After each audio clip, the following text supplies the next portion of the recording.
So, welcome. As Gil said, there's a QR code here. It will reappear at the end. I think, I didn't actually check that yesterday evening, but I'm pretty sure it links to a general repository with intervention mapping slides and recordings. I didn't update these yet because it may be a surprise, but the content of these lectures doesn't change too much over time. So basically the one from last year will be pretty similar. I did add something new at the end, which you'll see there. That's very new because I only finished it this summer.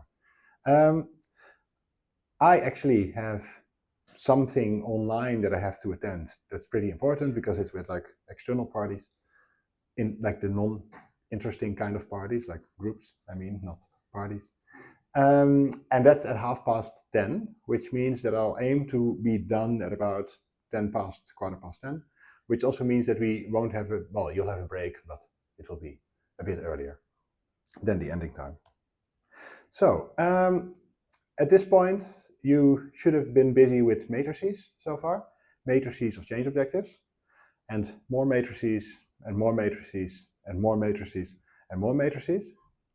So that was basically step 2, where you think about why people do what they do, and you summarize all these information in those matrices of change objectives. Then the aim is to get to an intervention at the end.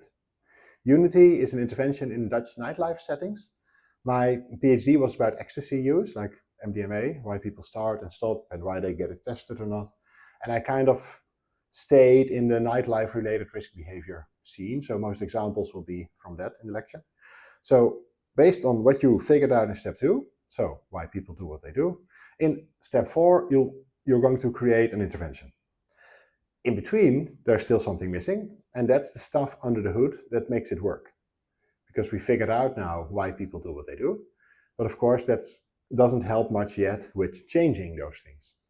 You can know that attitude is important, or that habit is important, or perceived norms, or self-efficacy, but if you don't know how to change each of those specific constructs, then you're still stuck.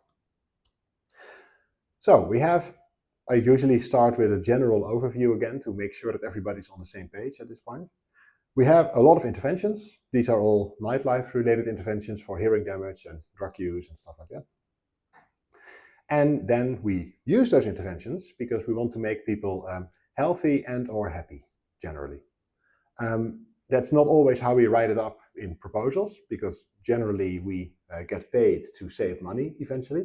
So the idea is that we spend too much on drug-related incidents, or we spend too much on hearing loss, because you have productivity loss as a society if people have hearing loss. So if you go to a party, always wear earplugs. So usually we want to make the world a better place, but we write it up saying that we will save money. And the means that we use to do this are behavior change interventions. Those can't actually operate directly on happiness or health. In any case where we can directly change happiness or health differently than by giving people ecstasy pills, which operates directly on happiness for a brief time. In all cases where we cannot operate directly on health or quality of life, we have to do it through people, and specifically through their behavior, which we usually define as muscle activity. So when you speak, it's muscle activity. When you move, it's muscle activity. So generally, muscle activity is what gets people into problems, but also what can get them out of problems. And we know that muscles are directed through the central nervous system, which ultimately is controlled by people's brain. So that means if you want to make the world a better place, you have to change people's brains. We know that the motor cortex is located roughly on the sides here. So the question is, what do we have to do where in the brain to change to make sure that the right signals are sent by the motor cortex at the right moment? This is usually how how neurons are depicted. So you have like brain cells, and those brain cells activate or inhibit other brain cells. We have about 90 billion of those. That's really quite a lot. Like you have about 200 billion stars in our galaxy, and there are about, I think, 8 billion people in the world, which is really a lot. Like I know maybe a third of those myself. So just to give you some perspective, that's how many brain cells, neurons we have, and they are connected on average to 7,000 other brain cells on average.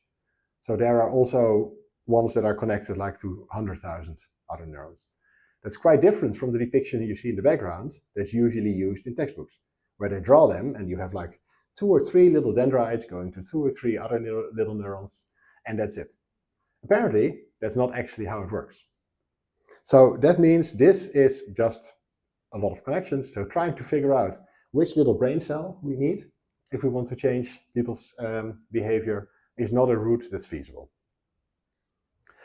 Okay, so what we do instead is that we use another kind of model that's a bit more top-down conceptually. Ultimately, we want to improve people's quality of life, and we know that health is a very important predictor of quality of life.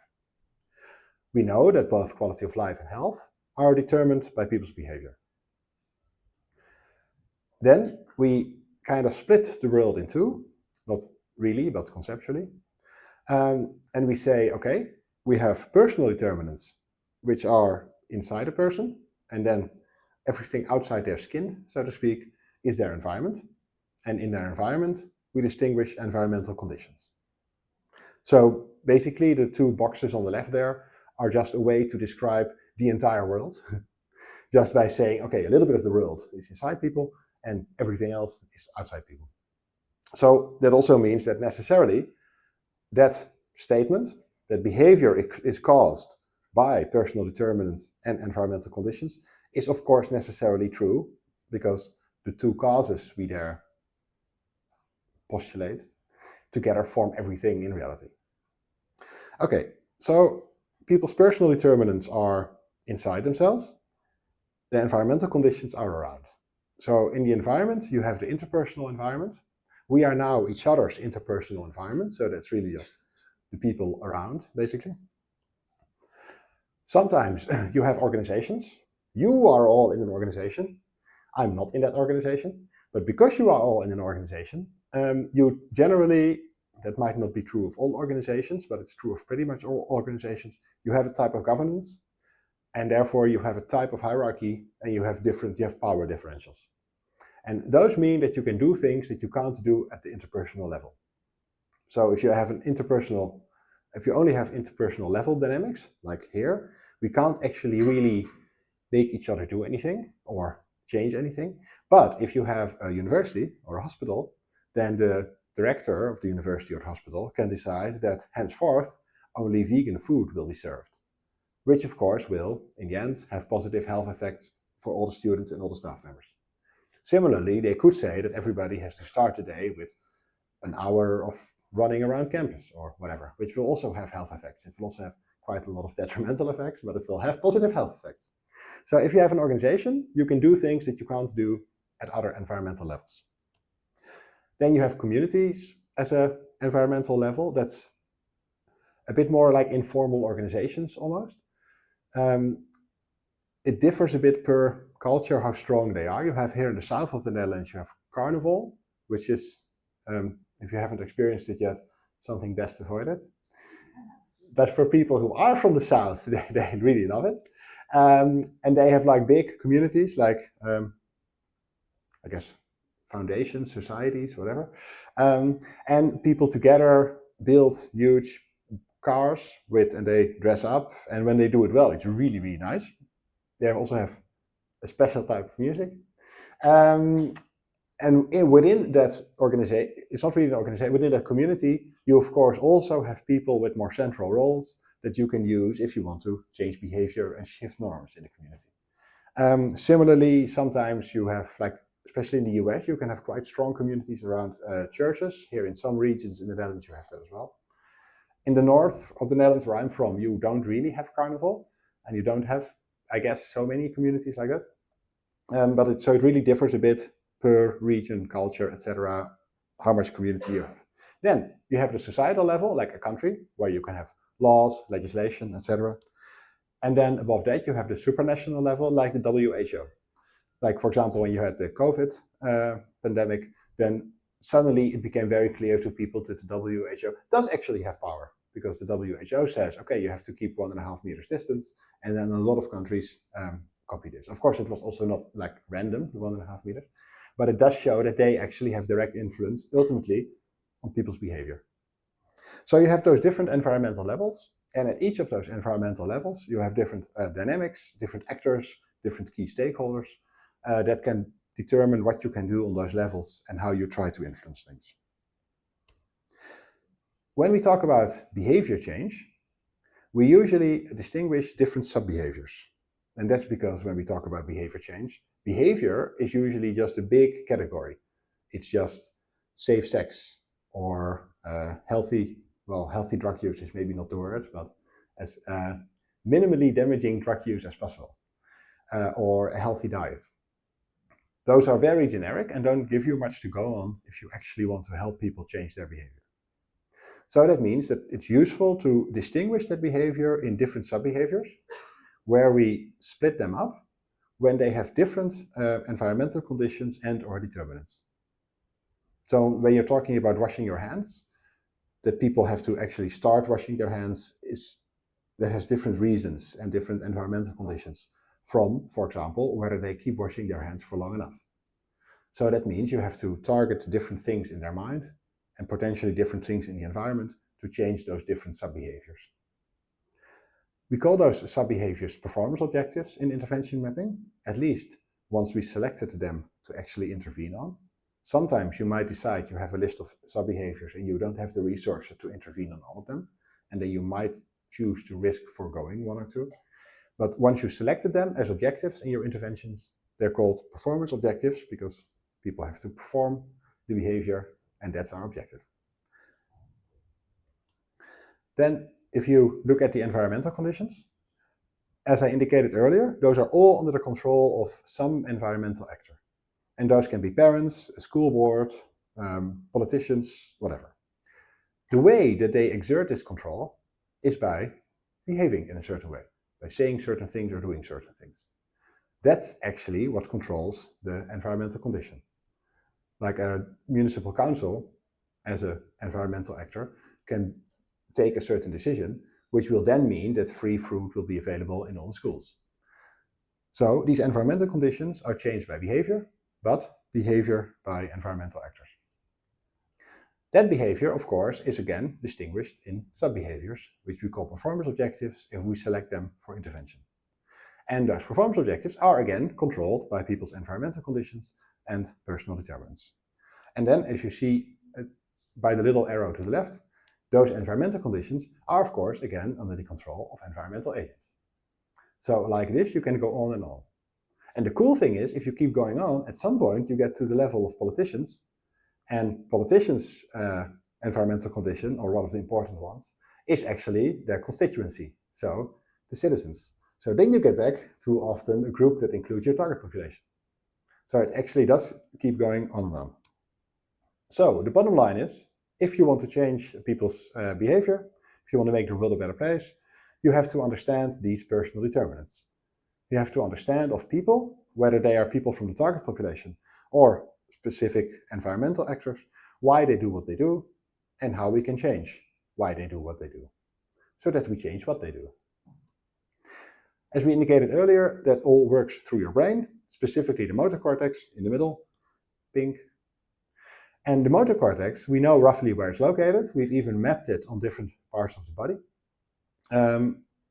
But unfortunately, the determinants of behavior are not located at a specific point in your body. It's not the case that your attitude regarding buying condoms is located somewhere.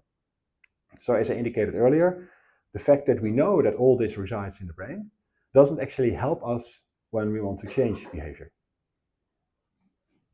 We have to do something with these neurons, but the question is, how can we then approach this in a way that helps us change the brain if we can't actually grab and change the brain? Well, that works through these basically connections that you have between these neurons where they kind of activate and inhibit each other. So you have these patterns of spreading activation, basically. That's actually a useful starting point to then start thinking about how you can approach behavior change at the higher, more conceptual level. And to show that, I made a brief, it's just actually, I didn't make anything. I applied a social psychological task that's used for certain studies. It's called the DRM paradigm. I'm generally betting on the fact that people haven't had it yet at this point. And it's a task for you. This refers back to Gil's suggestion that it would have been a good idea to have coffee. So the only thing you have to do is remember the words that will now sequentially be shown on the screen. That's the only thing well, no, that's half of what you have to do. The second half of what you have to do is that I will then show a second list of words. And you have to indicate of each word in the second list whether it occurred in the first list or not. Does that seem doable, even without coffee, for those of you who haven't had it? You're not allowed to write down the words. So you only have to remember the first words. Obviously, you're not allowed to write them down. Ready? Set? Go.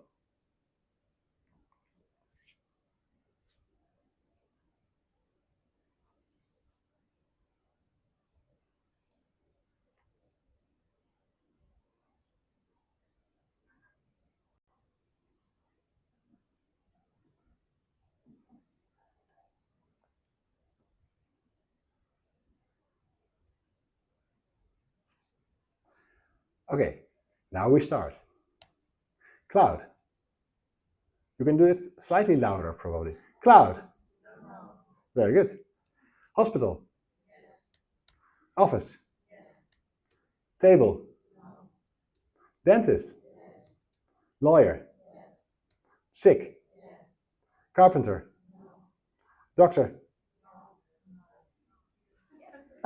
You actually you did pretty good. Usually it's a bit more divided with usually about half the people say yes, the half says no, and then halfway people are like, weird.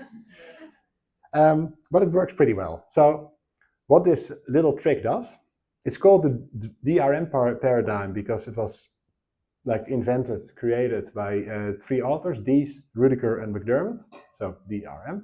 But also because their original example, they have a number of versions, their original example uses, I think, sleep as the target word, which is doctor here, and all the other examples are like curtains, bed, stuff like that.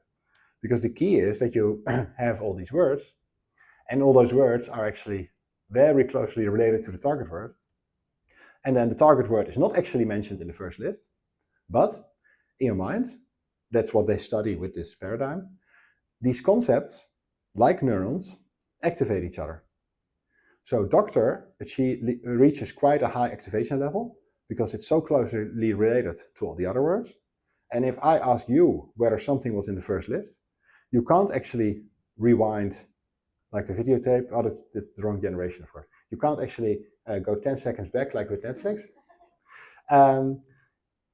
So you use a metacognitive skill where you basically kind of feel the activation level of the concept. And because that's so high, your first reaction is like, oh yes, it's high, so it has to have been in the list. Okay, so that's what they use there. The bottom line here is that thinking about your brain as a kind of network of concepts, of things that are closely related, is a useful way of thinking about how to approach human behavior that you want to change. For example, you could say that any behavior you evaluate in terms of stuff. You might find a behavior more or less interesting. You might think that you have the skill to do it to a larger or lower degree. You might think it's more or less harmful, more or less pleasant. You might think there are a lot of obstacles or very few obstacles. And of course, these attributes are kind of arbitrarily chosen, but you can imagine that there are loads of those evaluations of a given behavior. And then whether you eventually engage in the behavior could be seen as a kind of average of whatever comes out of all these evaluations. If you use this as a very basic model of psychology, of course it's not really a model because we don't have any specific constructs. We just have the idea that you can distinguish attributes about things, about behaviors. But if you use that as a model, then you can say, okay, we take this bunch of things and we call them intention. And then we have a definition. And as soon as we have a clear definition, we can start thinking about how we want to measure it, how we want to change it. And then you could say, we call these attitude, and we call these perceived norms, and we call these perceived behavioral control. And of course, those clusters are not entirely random. Those clusters group together the parts of your psyche that are either similar to each other or functionally similar. So they kind of look a bit the same, or they have the same role in your mind. And then we say, okay, we group those roughly together. That process is to a degree what psychologists do when they build theory. In fact, it's not actually really much more than this. Basically, what we do, psychologists, and soon you, when you build theory, is that you kind of look at the world, and then you're like, maybe it works like this. And that we would call that a proto-theory, the maybe it works like this. And then you start formalizing, you start thinking about if it would work like that, what the different moving parts in the system are, how you would define them, how you might measure them, how you might change them, and that then becomes a theory, basically. But it's not so much more than this. Theory is super useful to us scientists to study the world and to be able to discuss things, but in the end, it's basically just people saying like, maybe it works like this. So this is a model that you can use to think about psychology and behavior change. If you consider it like this, then that means that if you want to change a given behavior, your objective is not to find the right theory, but to make sure you cover all of those balls, all the nodes in this diagram. And to that end, you then usually combine different theories, because of course theories are always constrained in what they cover. We have, like in physics, for example, you have theories that deal with temperature, and you have theories that deal with friction, and you have theories that deal with pressure, but you don't have one theory that deals with everything. The point of theories is that they work because, well, the world is super complicated, so we humans are so limited that we can only make it work if we think about a little bit of the world at the same time. And that's why if you build a bridge, you have to combine lots of different theories. Similarly, if you build a behavior change intervention, you also have to combine lots of different theories. But of course, you have to know which theories you have to cover. So the idea is figure out which theories cover all the balls, so to speak. That's what you do in step 2, basically. If you look at psychology like this, you, for free, get a new insight, and that is that these theories kind of cover the same ground to a degree. So in the reasoned action approach, you have a determinant, a psychological construct that is postulated to cause behavior, and that determinant is called attitude, and it consists of 2 determinants: instrumental attitude, which is the kind of expectations that you have about the degree to which a behavior contributes to your goal, and you have experiential attitude, which is how you think you will feel if you do the behavior. And experiential attitude covers, among other parts of your psyche, the degree to which you think a behavior will be pleasant. But another theory, called self-determination theory, has a different construct. That's called intrinsic regulation. And that construct also contains the degree to which you think a behavior is pleasant. And that of course makes sense, because you have a lot of theories about why people do what they do, but all the theories are about why people do what they do. So they basically cover the same ground, so you're going to get a lot of overlap. So that means it doesn't really matter too much which of those you use, as long as it covers the bits of the psyche that are important to your target behavior, and as long as you know how to change the relevant constructs. Intrinsic regulation, in that sense, is a good example. The intervention mapping book doesn't have a table with methods for intrinsic regulation. That's partly because self-determination theory and the work in that area is less about behavior change. It's often in educational science and sports science where they use it a lot. And those are fields where you don't have intervention mapping yet established very much, and you have less systematic approaches to behavior change. So the concept that you need a list of methods doesn't exist too much in that literature yet. So that is coming, and it's getting more and more, but that's one of the explanations. And partly because the intervention mapping people often don't use self-determination theory a lot, because it just isn't really used a lot to study diet or ecstasy use. So until those two merge, we don't have a table with methods. And of course, if you develop an intervention, on the one hand, you can use whichever theories you want to explain human behavior. But on the other hand, in step 3, which is what we'll discuss soon, you actually have to use those determinants to link to behavior change methods to actually change those things. If you don't have those, it's no use using a theory to try to understand the behavior, because then you will not be able to change it. Okay, if you take the model we showed here, but then without this last self-determination theory bit, this theory displayed like this. Normally, we don't show them like this in articles and textbooks, but we show them like this. That's a bit more similar to how the theory looks like. But they basically represent the same thing. So that's basically a good starting point to start thinking about why people do what they do and to start map the brain. It's important to keep in mind that on this top level you have determinants, and determinants are constructs that determine behavior. So stuff in your psyche are constructs, and a subset of those are behavioral determinants. And those are always defined at a generic level, because psychologists don't study the determinants of trying out ecstasy if you live in Amsterdam. They study the determinants of behavior because psychology kind of follows the medical model, where the idea is that because everybody has a heart and lungs, therefore the psyche has to be the same for all the people everywhere in the world as well. For some reason, we still haven't left that weird assumption yet. So because of that, human psychology is usually studied at that generic level.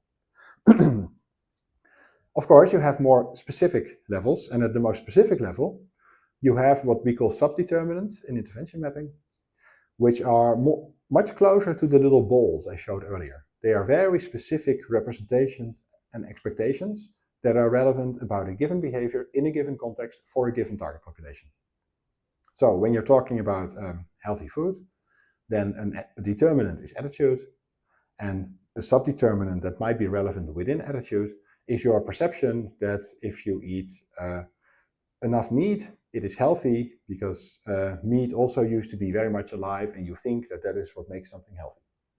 That is a very specific representation that a person could have, that if you want to target healthy diets, you might identify, and then will have to change to something that is actually true and useful. So the subdeterminants are very specific. They are so specific that you can actually talk about them much more easily, and you can include them as messages in interventions. You can tell people that actually eating animals is not actually very healthy, but you can't tell people, have a high attitude. I mean, you could, but it won't work, probably. So if you want to change behavior, you always work at a specific level.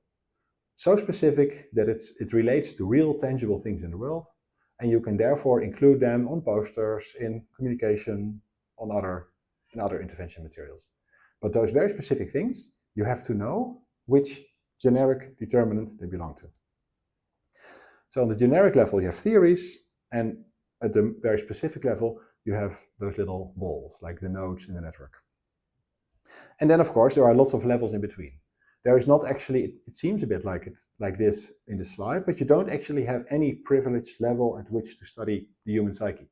So the generic level, the determinant level, there are also different theories with more generic and more specific determinants. Already experiential attitude is more specific than attitude itself. And also at the specific level, you can have more and less specific determinants.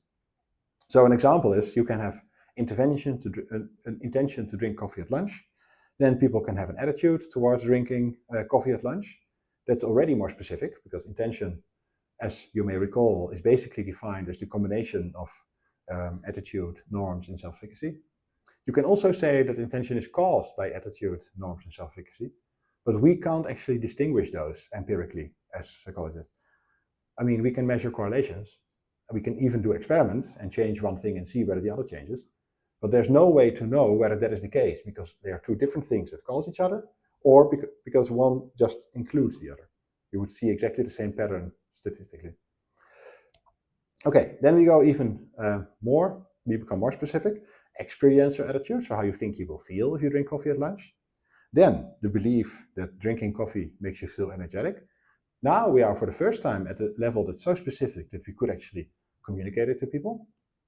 And then you could go on that if you drink coffee during lunch in Maastricht, it will make you feel particularly energetic. And you can go on and become more and more specific. As you see, somewhere as we go down, we get to the level that you can actually communicate with people. That's the most important level if you think about interventions. All the levels higher are actually not, they won't show up in your intervention at all. You just need them to figure out the behavior change methods you need to use. So you could consider those balls the subdeterminants, and then the determinants are the clusters of those. And in step 2, I'm not actually entirely sure whether that's in the current version, but one of the tools we created to help people work through this process is what we call the map of aspects of psychology, or psyche, where you basically make a long list of all the things that might be relevant subdeterminants, and then afterwards you start thinking about whether you select them as change objectives, which then end up in your matrix of change objectives.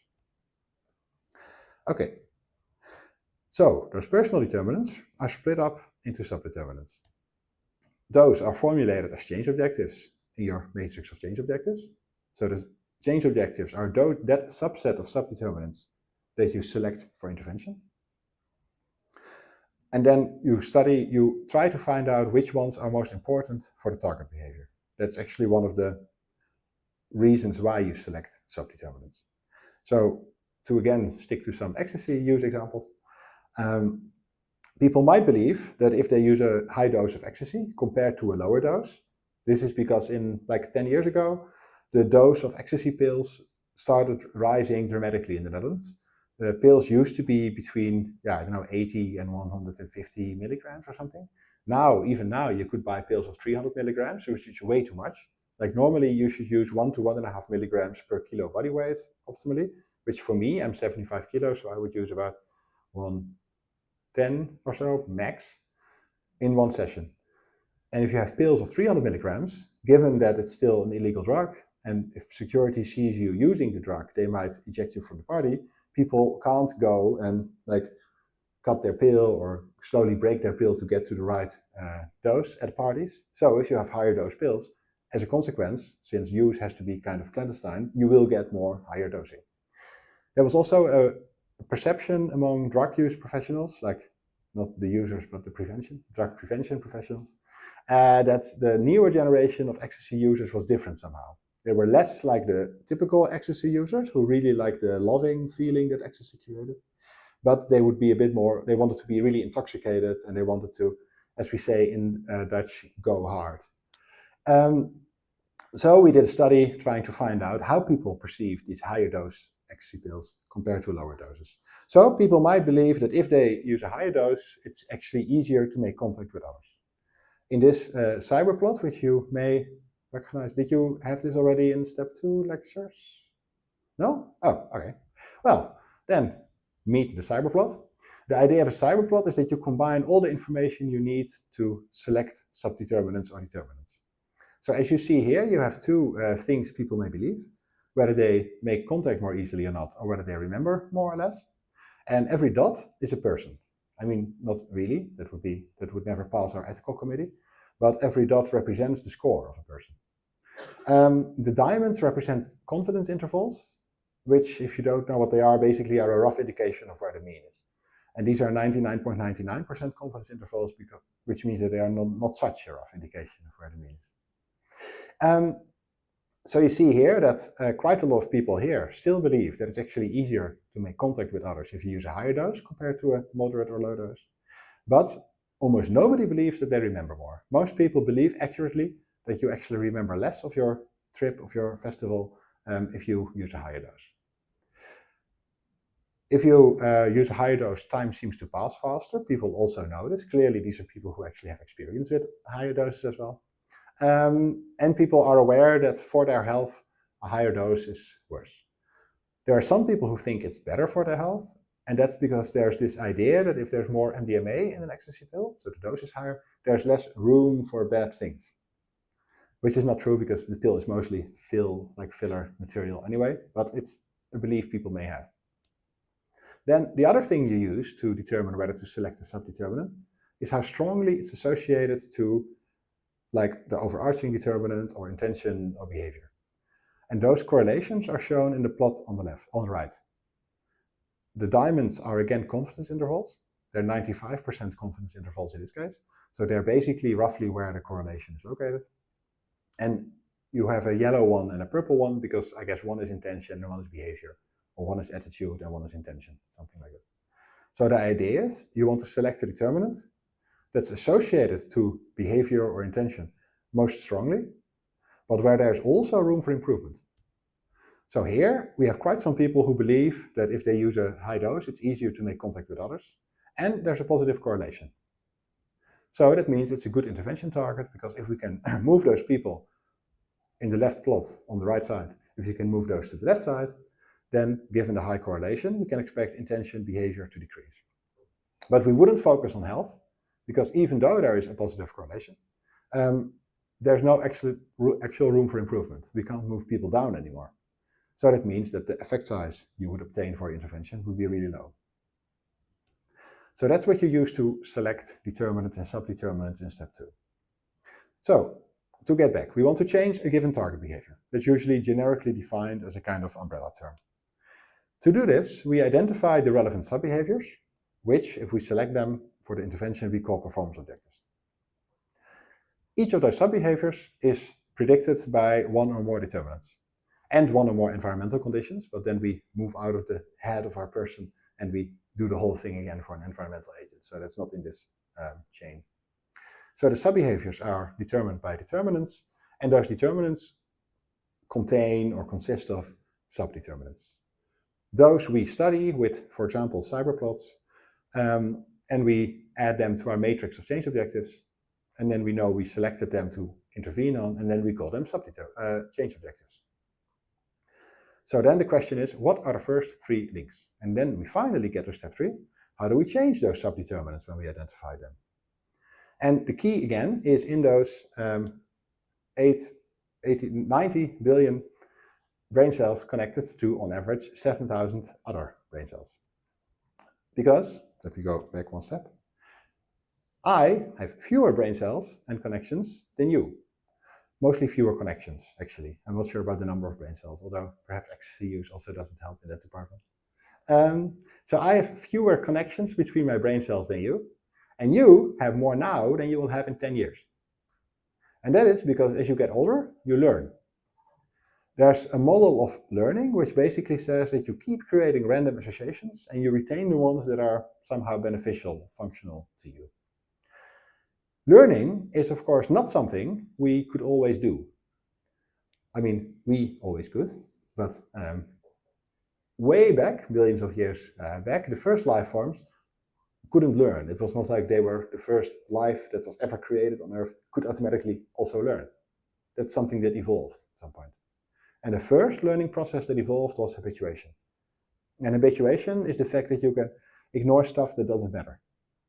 So that's why people are able to live near airports or stations, because if you live there for a while, you just don't hear the train anymore. You just completely zone it out because it's irrelevant information to you. And for the first life forms, of course, this was not about trains, because train services were really bad back when first life emerged.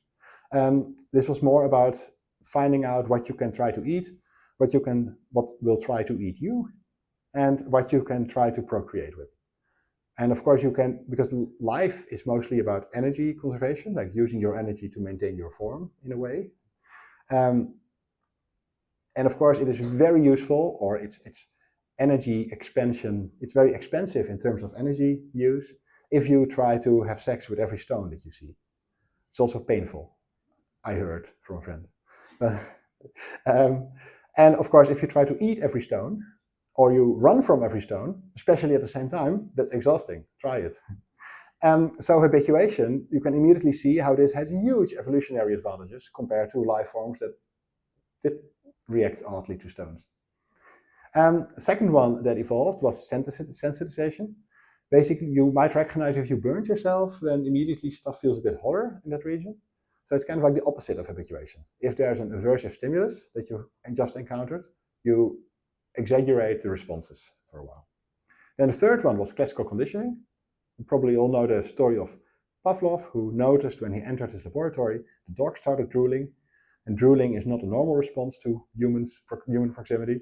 And then, of course, he thought, when I enter my laboratory, the first thing I do is feed my dog. And the dog hears my footsteps. So the dog associates the footsteps to food, and drooling is a logical response to starting to eat. And then he started playing around with little lights and other patterns to associate those responses to cues.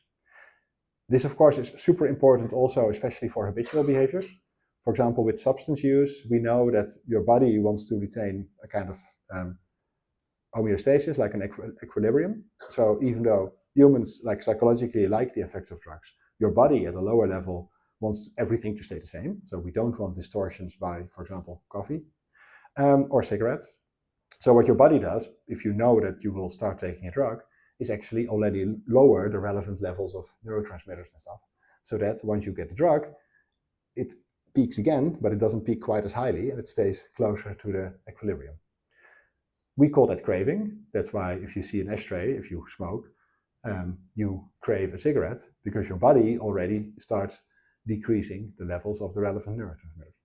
So classical conditioning is super important if you want to change habitual behavior. Operant conditioning is kind of the same, except it doesn't associate stimuli to each other, but it associates stimuli to your behavior. And that's why you can use with pets or animals or housemates, you can use punishment and reward to try to change their behavior. Affective learning is quite powerful because that actually generalizes over the specific stimulus.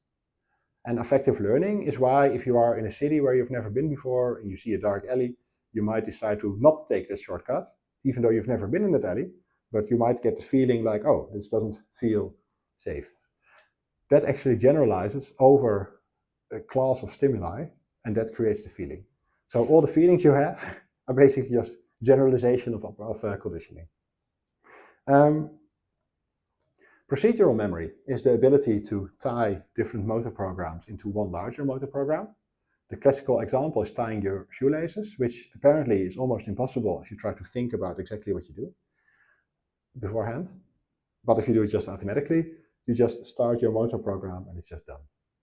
Things like riding a bicycle are the same, like things where people say, you know, you will never forget it once you know how to do it, even if you don't do it for years. Those are typical things that you store in your procedural memory.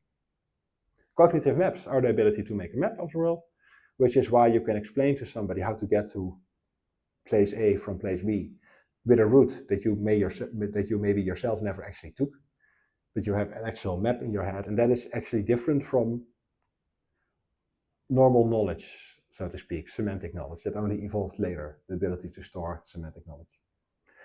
Vicarious learning is one of the most used ones, and it's also one of the most exciting ones that evolved.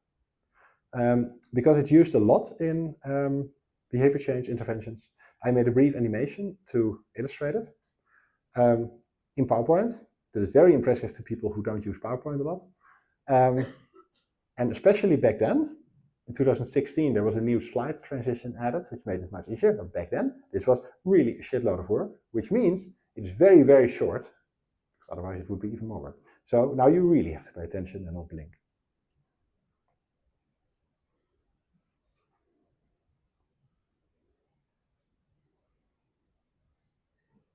Dead.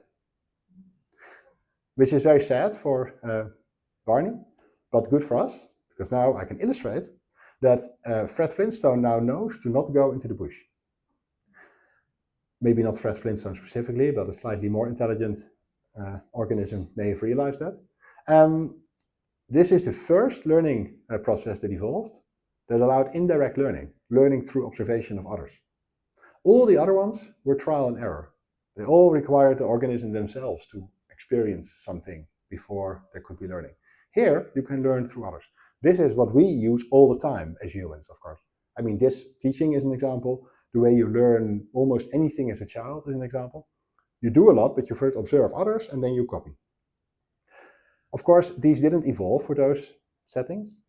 They evolved because it was useful to be able to learn from other organisms, because if they have a certain strategy, it's useful to copy it. But you don't copy them randomly, of course. You don't copy all the behaviors you see. You only copy the ones that have positive rewards, that have positive reinforcement.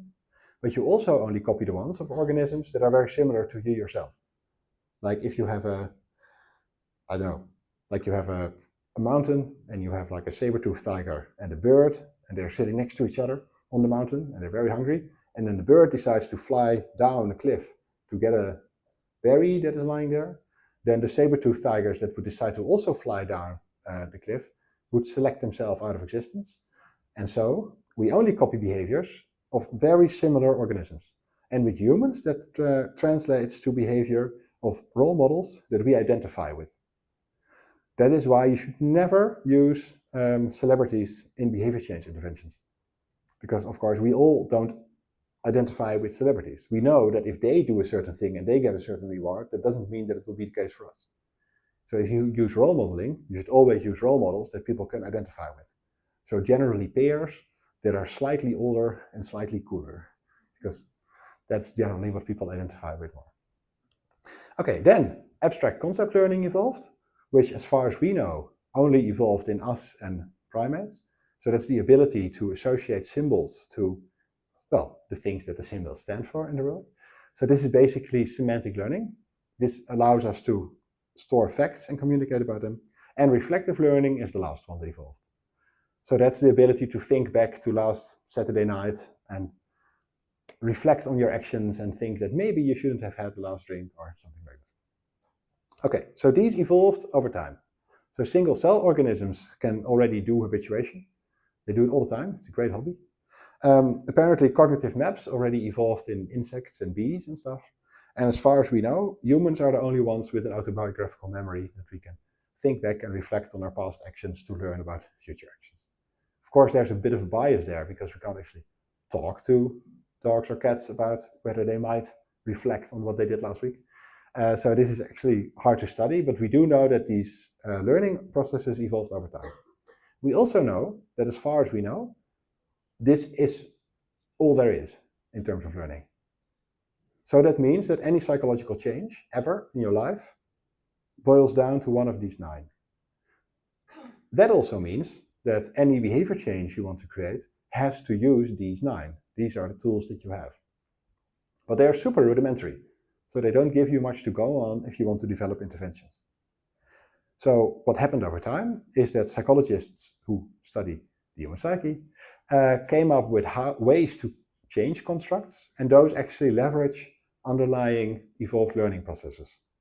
So one of the methods that we use is planning coping responses. That works by combining your procedural memory with reflective learning.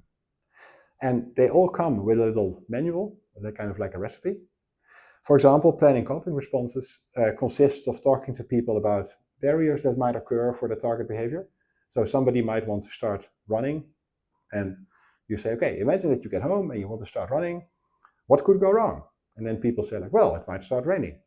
And then you talk them through, okay, so what do you do if it starts raining? And then they might say like, well, I might go anyway, or I might wear a raincoat, or I might go running in the gym or whatever. And then the idea is that they kind of practice this by like virtually going through the steps. And of course, that makes the probability much higher that they actually choose that action than sit on the couch and watch Netflix if it actually rains. So that's one of the behavior change methods that we use. These behavior change methods are in the intervention mapping book, and we put them in an open access article finally, because the book, of course, is still open access, which is bad. And there are 99 methods. I still want to write an article once called I have 99 methods, but isn't one of them, but I haven't come up with the perfect solution yet. Actually, they're working on the new edition of the intervention mapping book, so I hope it's still 99 methods. Okay, so now the problem we had earlier has been simplified to figuring out which methods we have to use to change the parts of people's psyche that we identified.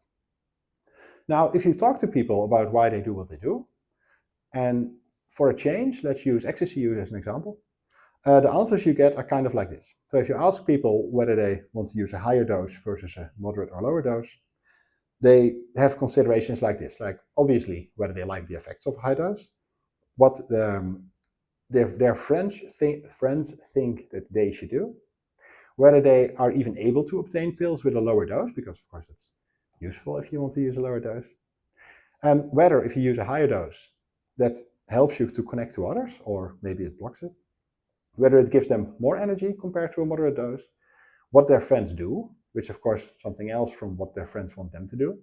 The best example of this is smoking parents. Smoking parents generally definitely don't want their children to start smoking. So you have a descriptive norm that is positive, like the parents smoke, and an injunctive norm, as it's called, that's negative. The parents don't want the children to smoke. Whether they are able to dose accurately. In theory, people could, of course, split their pill beforehand and then bring the little fragments to a festival. Whether I still remember everything if you use a higher dose, which is not the case. And those festivals are really expensive, and consumptions also are really expensive there. Of course, if you use ecstasy, you don't buy so many consumptions, but still the entrance costs are really high. So generally, people actually want to have an experience left in their memory after they're done. Whether a higher dose is more unhealthy, whether a higher dose makes you hallucinate more, and whether they like to hallucinate or not. Because some people actually like to hallucinate, and you do hallucinate more with a higher dose. I mean, there are better drugs if you want to hallucinate, but still, if ecstasy is the only thing you can get, dosing highly might be desirable for some people because you hallucinate more, and it might be undesirable for other people because they don't like to hallucinate. So the question is, how do you get to that mess of considerations to theories that we can then use, or to methods? And the answer is theories. So as I said earlier, those theories cluster balls, nodes in the network, attributes, whatever, into clusters that are either similar or functionally similar. So they look the same, or they have the same role in the mechanism of your mind, so to speak. And those are then generally displayed like this as a theory. So the key to behavior change is finding out why people do what they do, generally by talking to them. And then once you found out why people do what they do, you figure out which constructs, which determinants that's actually a part of. And then you start looking for the methods that can change that determinant. Because the intervention mapping book and the open access article I just showed, they have lists of behavior change methods that you can use with a kind of manual for how to apply them. And they are organized per bit of the psyche you want to change.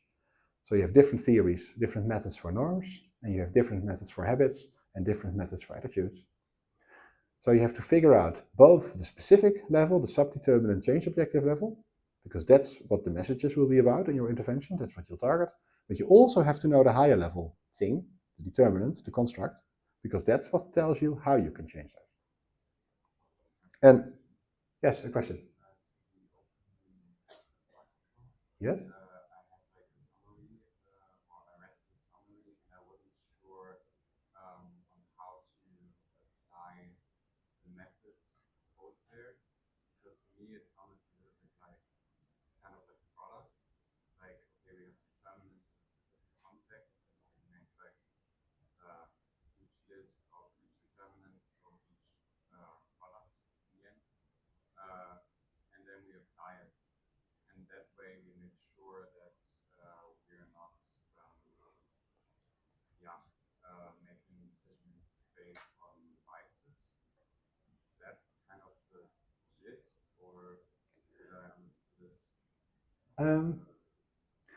I think I understand. The question is, how do you actually use methods in the entire process of intervention development? I will get back to that in a second, and then I'll get back to it and try to remember you and then link to it, and then we can check whether it's clear. Okay, so the idea is you identify the determinants, and there are dozens of those, but more importantly, you identify the subdeterminants that you target. So then to get back to the kind of walkthrough from the beginning, we want to make people happy and healthy. That's all the way at the right. We use interventions to achieve this, all the way at the left. Those work through people. And they only work if they contain methods that are actually able to change parts of people. Specifically, those methods have to be able to change and target the correct determinants, more specifically, the correct subdeterminants within those determinants. And if you do all that well, then at the right moment, the right signal is sent through the central nervous system to the right muscles. So at the right moment, people make the right decision. They decline an additional ecstasy pill, or they decide to start running even though it's raining or whatever. Okay, so we have these methods for behavior change at the generic level, at the abstract level. And at the concrete level, we have subdeterminants, change objectives. Similarly, just like determinants and subdeterminants have generic and specific forms, the methods for behavior change also have to be translated to a specific practical application to be able to work. So those practical applications, they can be very different depending on the context, on the target population, etc. So you translate these very generic methods to specific applications based on the parameters. Those are kind of part of their recipe or manual. Population characteristics, cultural characteristics, context characteristics, And because of all those things you take into account that are relevant for your specific problem, that are not relevant for a lot of other problems in the world, you may get very differently looking interventions that work through the same theoretical mechanisms. So if you have modeling, then you might decide to apply it using role-playing in your intervention, or you might make an ad for TV or YouTube or whatever, or you might make billboards, and they can all work because they rely on the same dynamics of modeling. The way it looks, the superficial layer, so to speak, depends on the culture and the population and the context, and etc. So, and now we kind of get back to your question a bit. In the end, we have target behavior, which consists of subbehaviors, which are caused by determinants, which consist of subdeterminants. We create applications, which are the tangible, concrete bits that form our intervention. And those work because they have behavior change principles in them, so to speak, because they were designed according to theoretical principles about ultimately how people learn. And those work because you stay within the parameters within which they work. An example of one such parameter is that if you use modeling, people have to identify with the role model. If they don't identify with the role model, it doesn't work. If the role model is not positively reinforced, it doesn't work. If the role model doesn't show that they struggle with the target behavior, but instead just does it, it doesn't work. So these are all in the book and in the open access article. So this also shows a bit how you use them. So you start at the back, you identify the subbehaviors, you identify the determinants and the subdeterminants. Based on those, you go to the tables in the article or the book. Then you select the methods that you want to use, and then you translate those to practical applications. So to get back to the question, they're kind of like a product, but they are put in a product if you consider a product a kind of concrete thing. And the product is more the applications. Is that helpful? Excellent. Sorry for the listeners at home that I didn't repeat the entire question, but I didn't remember it entirely. But I hope that the explanation is clear, so if you are with us now, you didn't miss anything. Okay, so you have this chain. We call it the causal structural chain, because it shows the causal and structural assumptions in the intervention. Causal because stuff causes other stuff, and structural because stuff consists of other stuff. So an example, if we want people to dose ecstasy within the recommendation, they have to decide to avoid using a high dose. And one of the determinants might be attitude, specifically their belief that if they use a high dose, time seems to pass faster. We know that to target this determinant, persuasive communication works. And we decide to embed this persuasive communication behavior change principle in an infographic. And we know that one of the parameters for effectiveness for persuasive communication is that the message has to be perceived as relevant. So we have to make sure that during the pilot testing that is the case. This chain shows a lot of assumptions that if they are all true, if this is all the case, then a little bit will change in people's minds and they are more likely to change their behavior in the desired direction. Of course, in any intervention, you have a lot of these structural behavioral change, structural causal change. And you have a lot because sometimes some subdeterminant is just not relevant for a given individual. So that chain actually is not there. So that doesn't contribute to change in that subbehavior. And sometimes you use a behavior change principle that doesn't work, or you apply it the wrong way, so that chain is also gone, etc. So there are some reasons why not everything always works the way you want it to in life, and that's why you try to have as many of these causal structural chains as possible. In other words, you try to target as many change objectives as possible, and you try to target each with as many behavior change principles as possible. And of course, you always have limited time and money, so you don't always end up with a lot. But the idea is the more you have, the higher the effect size you can expect for your intervention. We created a tool to help with this. It's called an ABCD, an acyclic behavior change diagram, which shows all these assumptions visually. And you can create it from a so-called ABCD matrix, which is basically a list of these causal structural chains in a spreadsheet. So you have 7 columns. Each column represents one link of the causal structural chain, and you just fill it out. That also means you have a lot of duplication, of course, because the target behavior is generally the same. So in every row, the last cell has the same value, because every chain should be self-containing, kind of. So you fill that out, and then You have an app online which you can use, and then you can create an ABCD itself, the diagram. And that shows those assumptions in a way that's a bit easier to talk about with each other and with other stakeholders.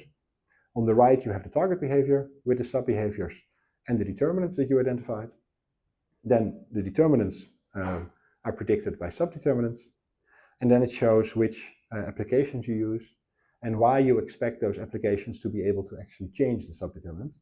In other words, which behavior change principles that you embedded in them. So what you do in step 3, probably, assuming that that is in the workbook, is complete these ABCD matrices and then through the app create the actual diagram so that you have an overview of how your intervention should work. Again, the slides are online and this recording will be online as well, so if people are slightly too late with the pictures, that's okay. So in step 2, you figure out what you want to change. Often, if you have quantitative data, you use cyberplots for this. Then you identify the change objectives. You place those in your matrices of change objectives. Then you transfer that information to the ABCD matrix. Basically, then you have the rightmost 3 columns filled already. And then you fill the 3 columns on the left, which explain which behavior change principles you use, which you find by looking at the tables in the intervention mapping book or the open access article.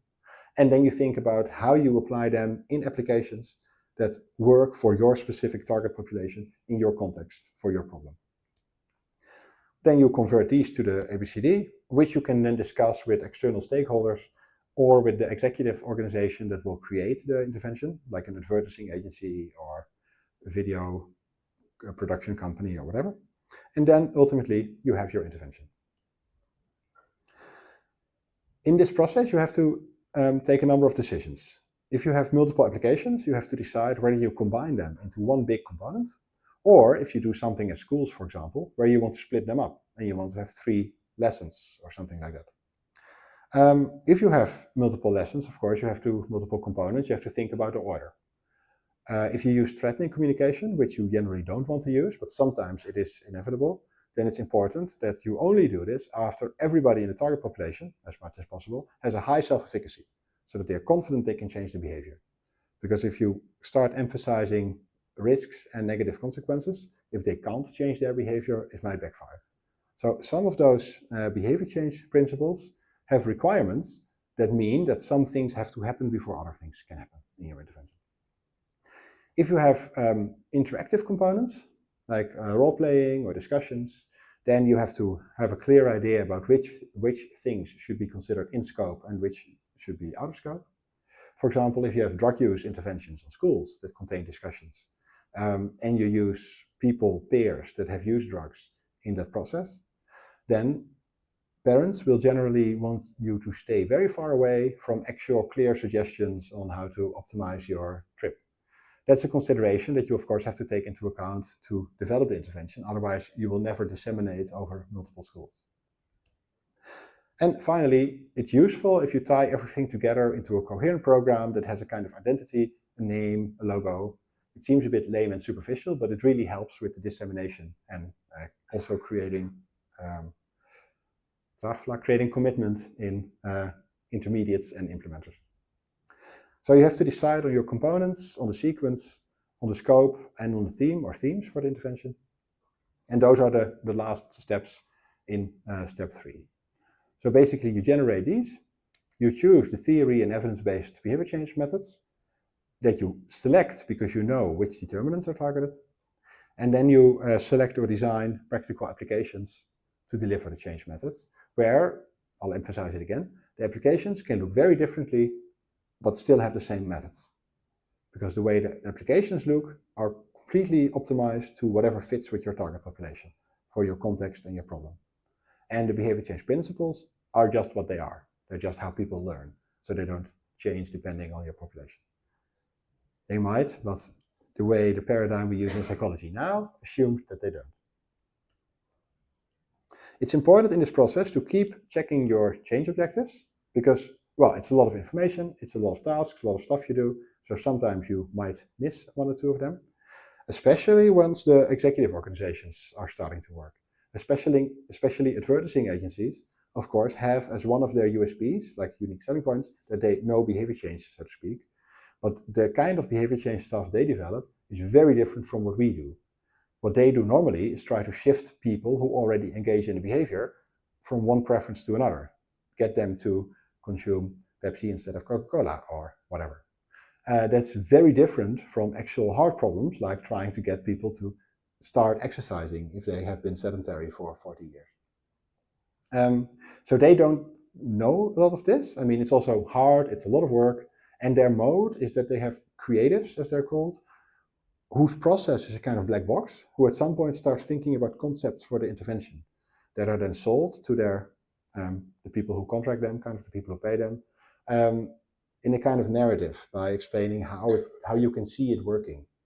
But it's not a systematic approach, so they have a hard time working with these systematic approaches, but they also feel like they should have this expertise, so that can be kind of tricky to keep track of all the change objectives and make sure they actually target them, and that they actually use the principles of behavior change that have to be used. So in this process, make sure, because you are the expert basically, the behavior change intervention mapping expert, that you direct them properly. Okay, so to step back, in step 1, you did the needs assessment and you ensure that you actually understand the problem that needs to be solved. Then you analyze the determinants, you choose the methods and applications, and then in step 4, you'll start tying everything together and actually developing and pilot testing the intervention. And then you think about the implementation and the evaluation. This is the figure I promised at the beginning that I only finished this summer. The idea is that it shows how everything is the same, and that's why it doesn't look intimidating at all. So the idea is, again, we have some ultimate goal, and we usually approach it through a focal problem like health. And to change that, we have the target behavior split in sub-behaviors with determinants. And then the change objectives are part of those determinants, and they are targeted by 1 or 2 or 3 applications, and they implement 1 or more behavior change principles. That's the bit we just discussed at length. Now, you see this little arrow here to the intervention, because generally interventions need to be implemented by an implementer, who again is just a person who has to do certain things to make sure the intervention is implemented. So these are teachers, nurses, but also directors of hospital that have to budget for the intervention to actually be executed. And of course, that again is the same. They do this through a behavior which has determinants and subdeterminants, and then therefore we develop an intervention, but only focused on the people who have to implement our intervention, not on the target population. And then the environmental conditions at the top also are under the control of environmental agents through their behaviors. So for them, we also develop an intervention. So basically, if you get step 2 and 3, you keep doing this in intervention mapping for all the relevant groups. Okay. This is also online in the slides. Actually, this is not yet. So I will upload these slides this afternoon to this link. So then you get those there if you want. Gil can also distribute it, and I'll send the link to the recording as well. Thank you for your attention.